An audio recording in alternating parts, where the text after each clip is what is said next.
Greetings in the name Yah, the only name under heaven given among men whereby we must be saved. Brother Arnold again with a brief message that I think you'll should like anyhow. But I'm briefly summarizing the sound of the sacred name and what does the I-N-R-I on the cross really mean.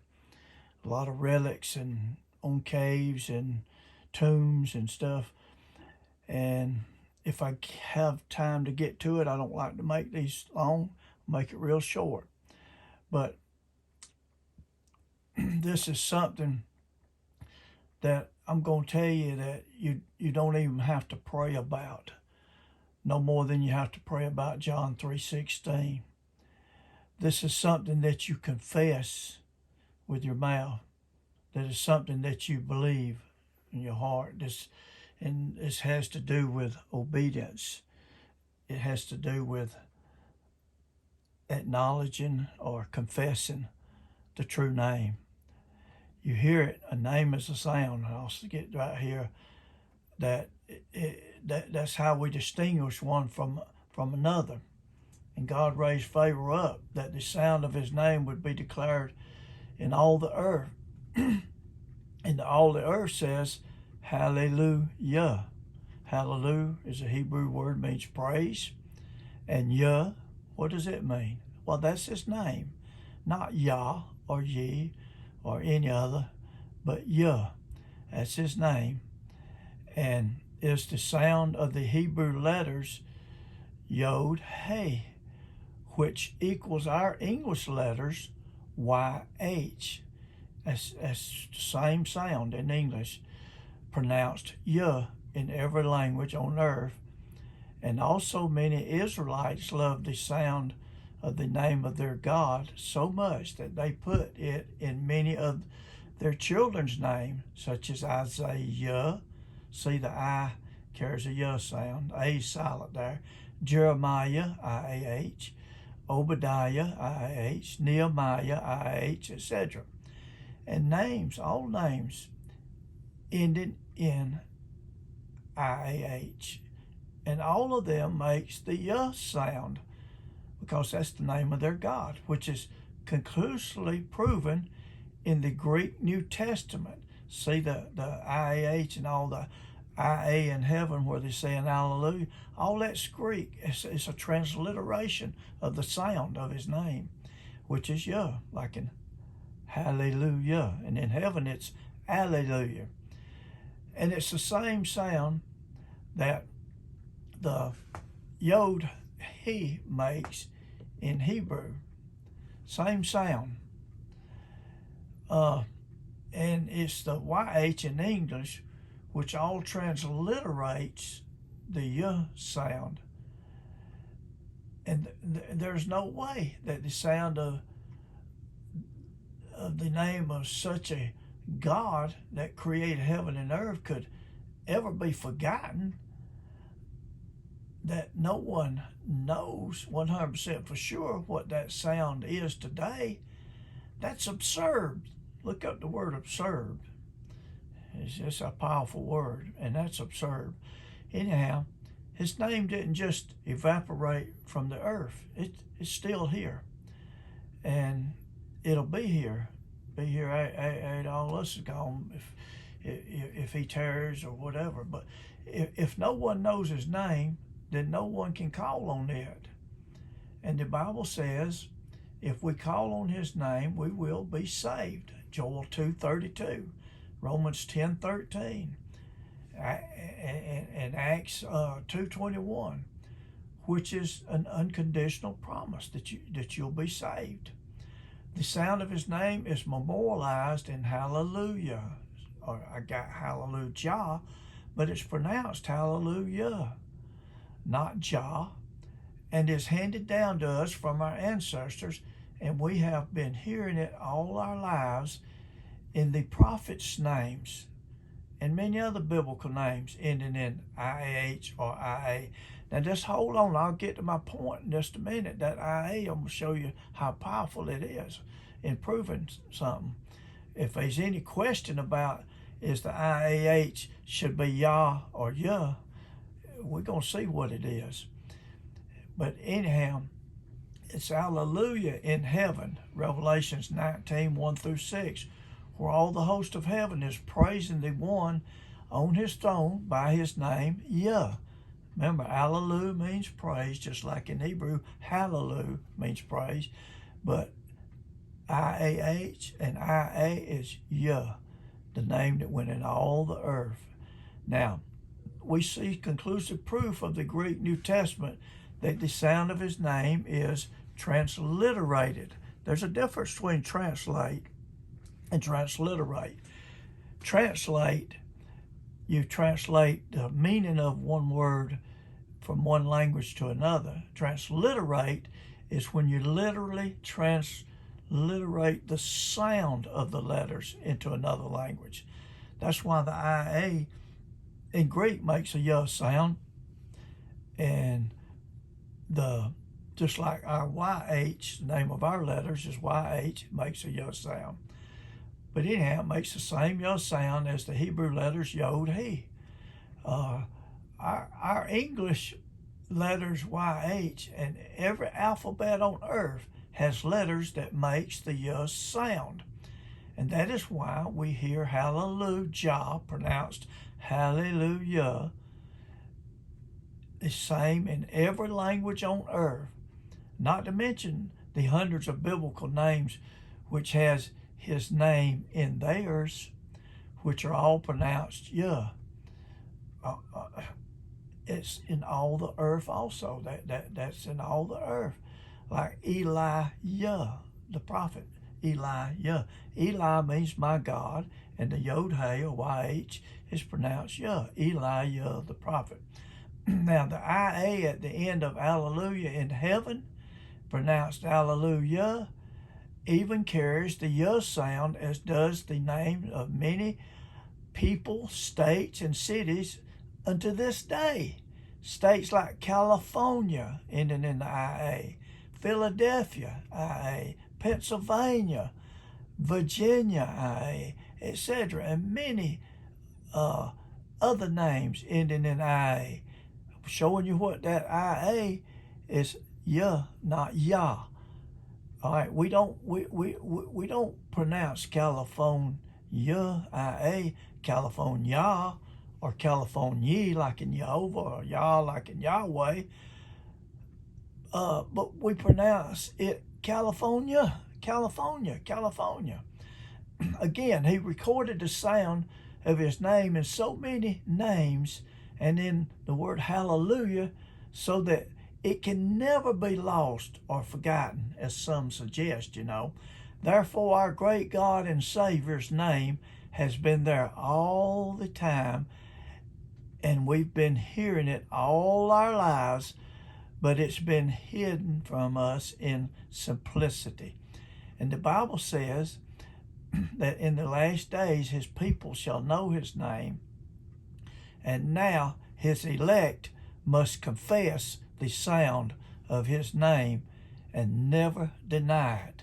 Now, many people are suffering because they follow the traditions of men, which makes their worship in vain. King Solomon says, very wise man, in 1 Kings 8:33, he says, when thy people Israel be smitten down before the enemy because they have sinned against thee, and shall turn again to thee and confess thy name and pray and make supplication to thee in this house. He's building that temple. Now, notice confess thy name. You can't confess his name if you don't know what it is.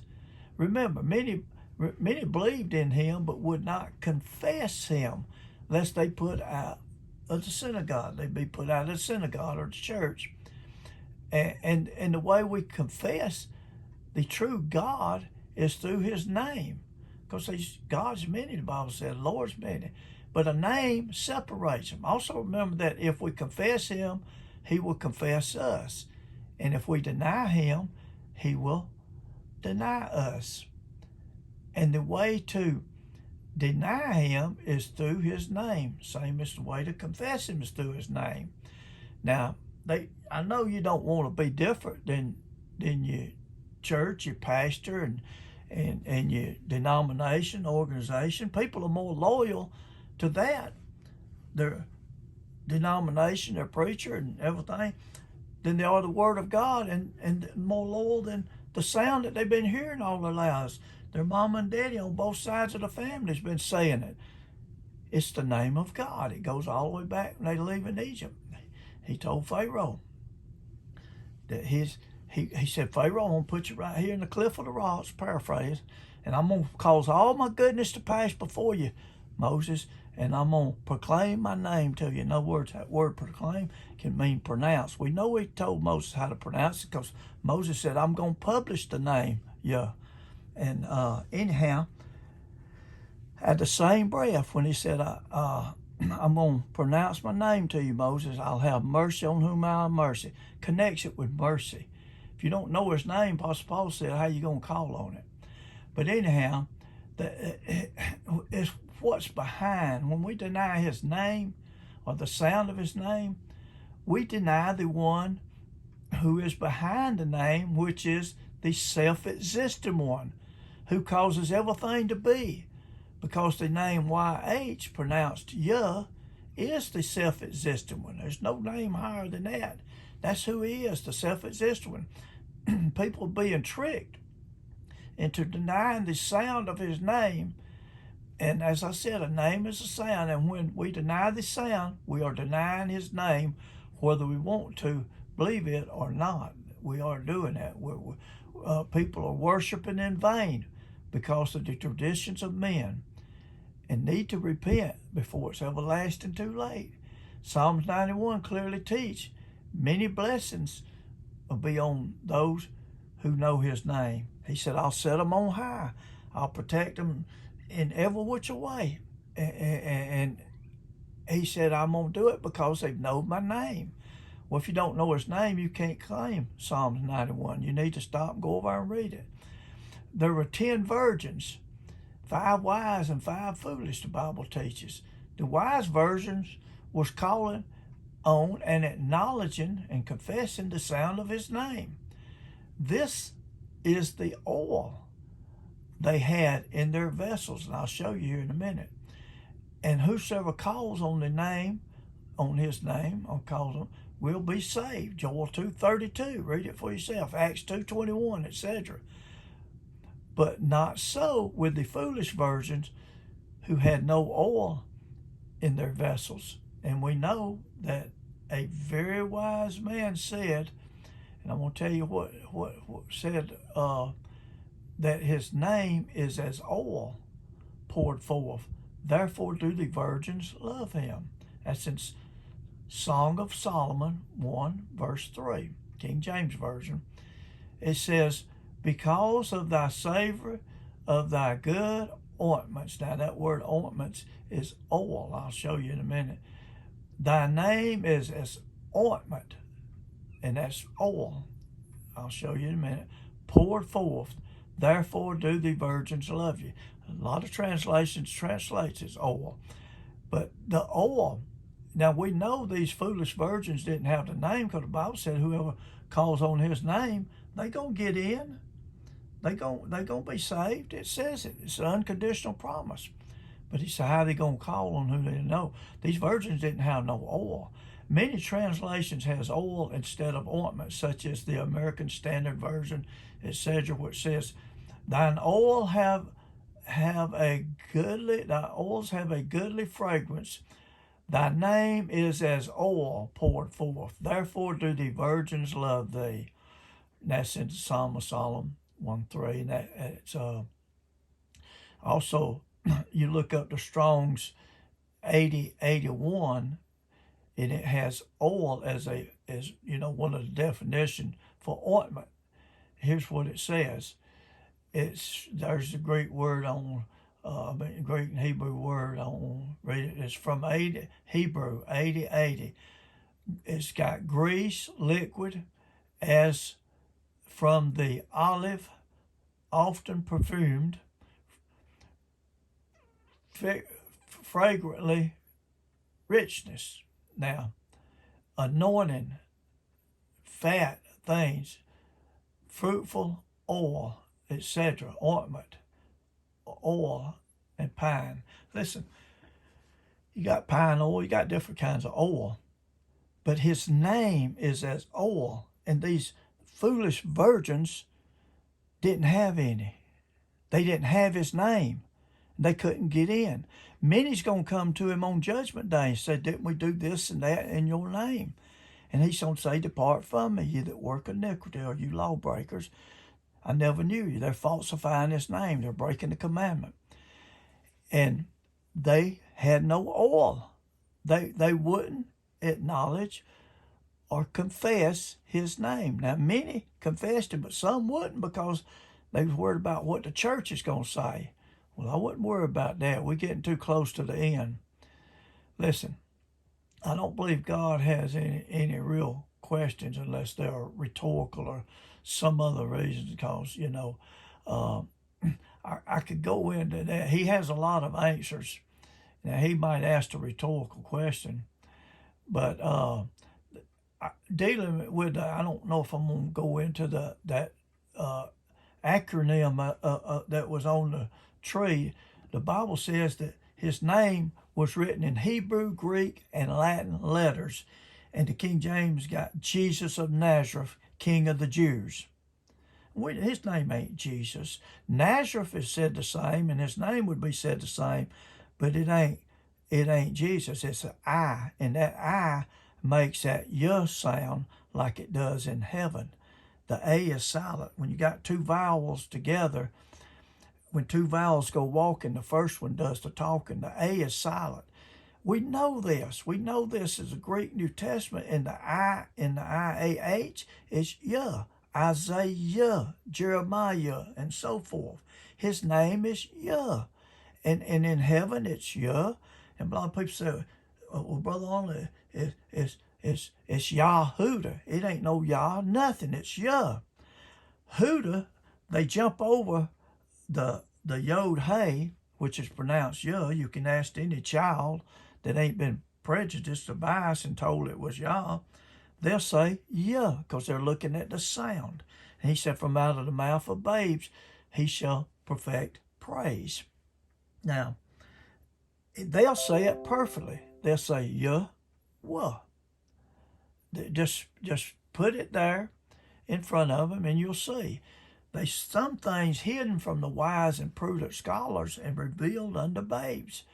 But anyhow, my argument is that monogram and that acronym of that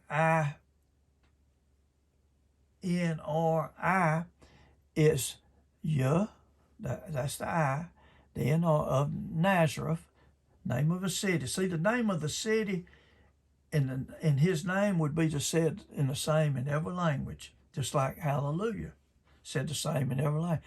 But that other I at the end is where it says King of the Jews. It's actually Yehudim. You got your Yah, the I, the acronym for I. One of the places, if you look it up, it says in the Hebrew that I is the acronym for the Tetragrammaton, the 4 letters. The name, they say Yahweh or Jehovah, but that's not right. But anyhow, I'm going to cut this off for right now. But don't be like the foolish version. Get you some oil. Acknowledge, confess his name, so he'll confess you. Don't deny it. Don't worry about what people's going to say. But go to my website, and I'm going to put this up there too, I think. My website is lunarsabbath.info, like information. Or you can go to my YouTube channel, type in Brother Arnold Bowen, B-O-W-E-N, and look at some of the understandings that the true word of Yah.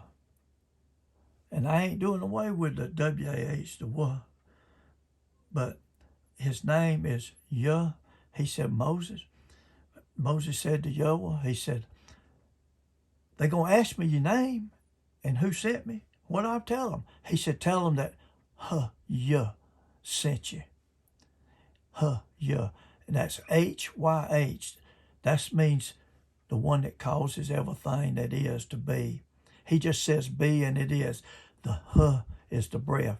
He gives breath and life to all. Yah. That's his name. Yah. That's the name that went in all the earth.